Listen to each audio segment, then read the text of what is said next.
So, Jungs, für uns geht's jetzt wieder in den Urlaub. Sorry, ja, ich hoffe, wir hören uns danach wieder. Boah, das wäre.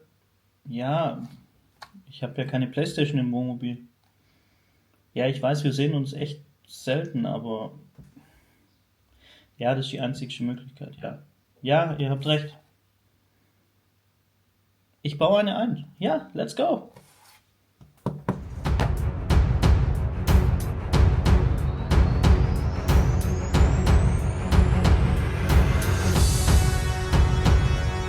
Hallo und herzlich willkommen zu einem neuen Video von uns. Heute machen wir was ganz Spezielles. Im letzten Video habt ihr ja gesehen, haben wir vorne bei unserem Morelo ein Apple TV eingebaut und für die Amy bzw. für die Familie für regnerische Tage eine Nintendo Switch fest eingebaut. Wenn ihr da Bock drauf habt, schaut gerne nach dem Video das andere Video an. Ich mache es oben rein. Und jetzt, wie ihr im Vorspann schon gesehen habt, bauen wir eine PlayStation 5 ein. Wir haben ja im letzten Video, habe ich ja schon ein bisschen angeteasert, dass wir die PlayStation 5 einbauen. Da hatte ich auch mit dem 3D-Drucker schon einiges gedruckt oder auch einen Halter gedruckt, alles vorbereitet. Aber das hat nicht ganz funktioniert, deswegen habe ich müssen mir was Neues einfallen lassen und habe dann aus Alu einen Halter gebogen oder ausgeschnitten, gebogen, zugeschliffen, da ich einfach die Tiefe von dem Kästchen nicht hinbekommen habe mit dem 3D gedruckten Halter. Aber da gehen wir jetzt mal springen wir ins Wohnmobil und dann zeige ich euch das alles. Let's go! Ein kleiner Tipp nebenher. Wir hatten das Problem jetzt. Der Fernseher ist ja, wie man manchmal sieht auf den Videos oder auf dem letzten Video, ist der Fernseher nicht ganz ausgefahren. Ich habe dann alles gerichtet und dann ist er wieder. Also ja, ich wusste nicht, an was es lag. Ich habe halt alles ausgebaut gehabt und habe es dann sauber wieder zusammengebaut. Und wir waren jetzt kurz weg und Amy hat den Fernseher beim Runterlassen aus Versehen auf eine Flasche draufgelassen, auf eine Kunststoffflasche. Da ist nicht viel passiert, aber dann ist er nicht mehr weiter ausgefahren. Jetzt habe ich überlegt, an was das liegen kann und ich zeige es euch. Ich habe es jetzt gefunden.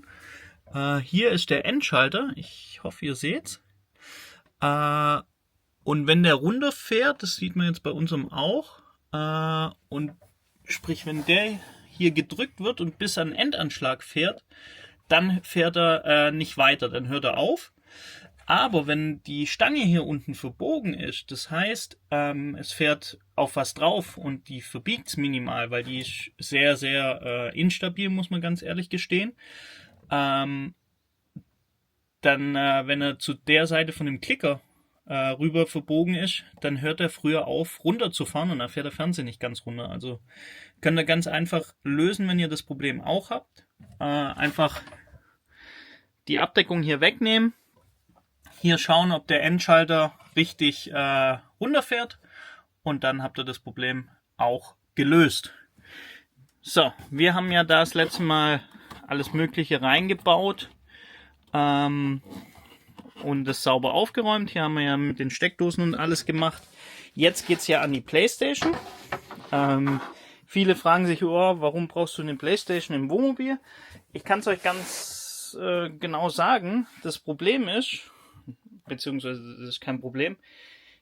Ich habe wenig Zeit, bin viel unterwegs und habe damit auch nicht so viel Zeit für Freunde.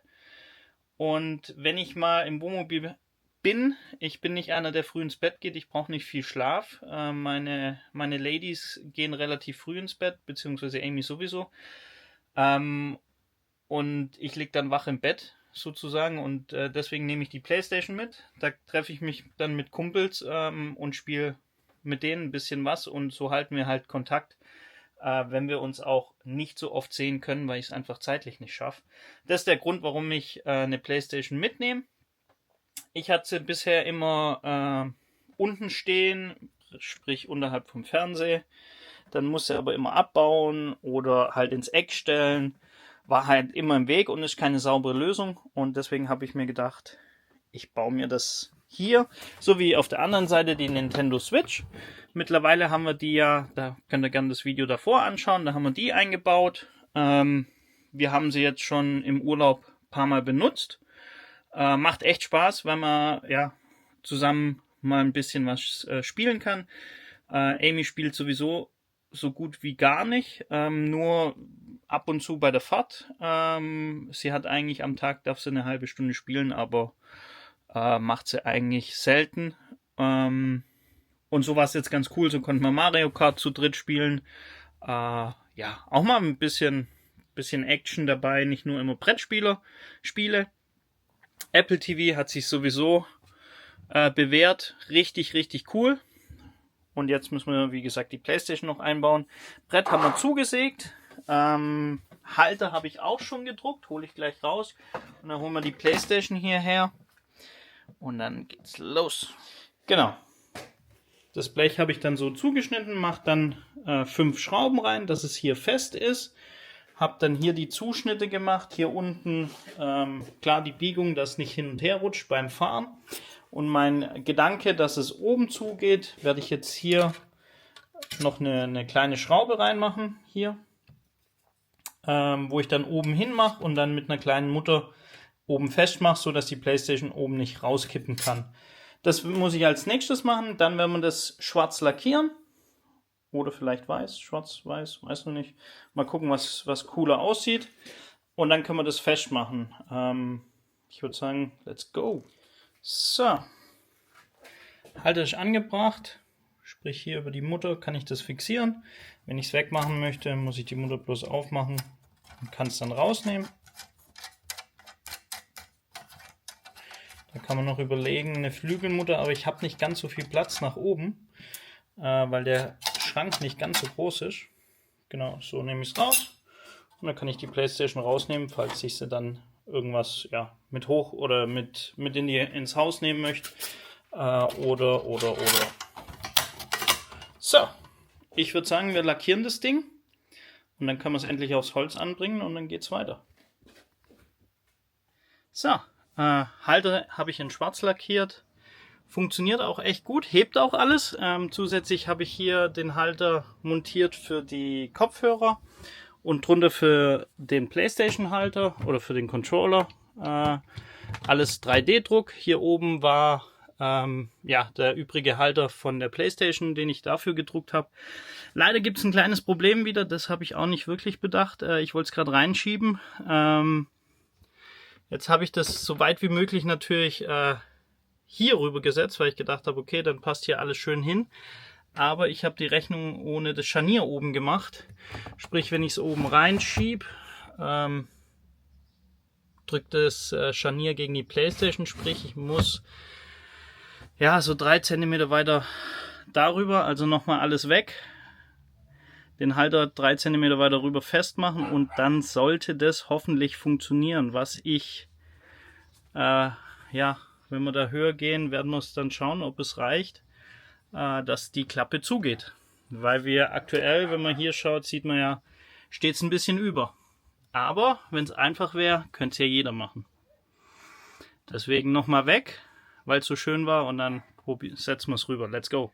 So, ich habe alles installiert, habe es nochmal versetzt.